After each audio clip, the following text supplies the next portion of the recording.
Frictional electricity is actually implying when two bodies coming in contact with each other, the transfer of electrons take place. You take two substances from the triboelectric series and you can very easily show the experiment. For example, glass rod when rubbed with a silk cloth, the glass rod actually acquires the power or the charge to attract tiny bits and pieces of paper. That is an example of frictional electricity transfer, or you actually charge a substance using friction. Okay? Second is by conduction. What you have is a already charged conductor coming in contact with a neutral conducting substance as shown in the slide. Well, they two come in contact with each other, and as a result, both of them get charged because you provided a pathway for electrons actually to travel. Mind you, in no way am I suggesting that there is always an equal distribution of charge in that case. Of course, if you have two conductors involved of different shape, different size and different nature of material, this division will absolutely be unequal and dependent on number of factors which we will address later.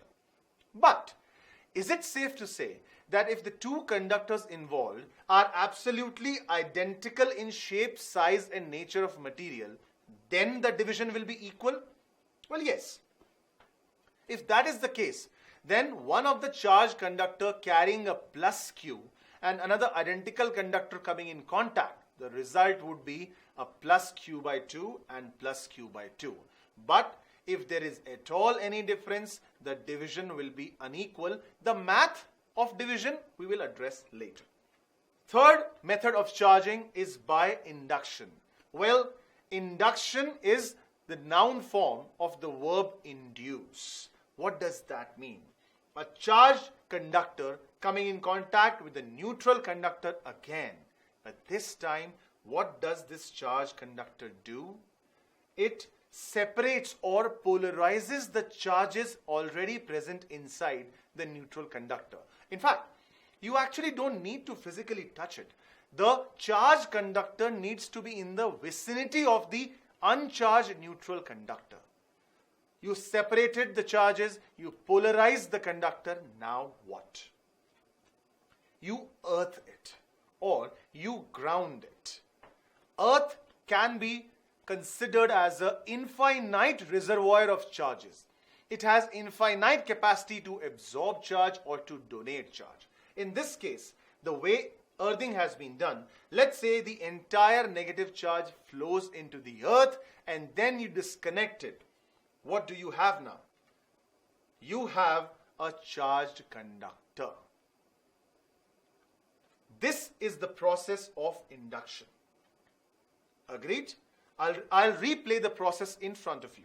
Basically, a charged glass rod in this case, suppose, comes in vicinity of an uncharged conductor. Charge gets polarized in the conductor, and when it's grounded, some of the charge flows into the ground, and when you disconnect it, what you have is a charged conductor.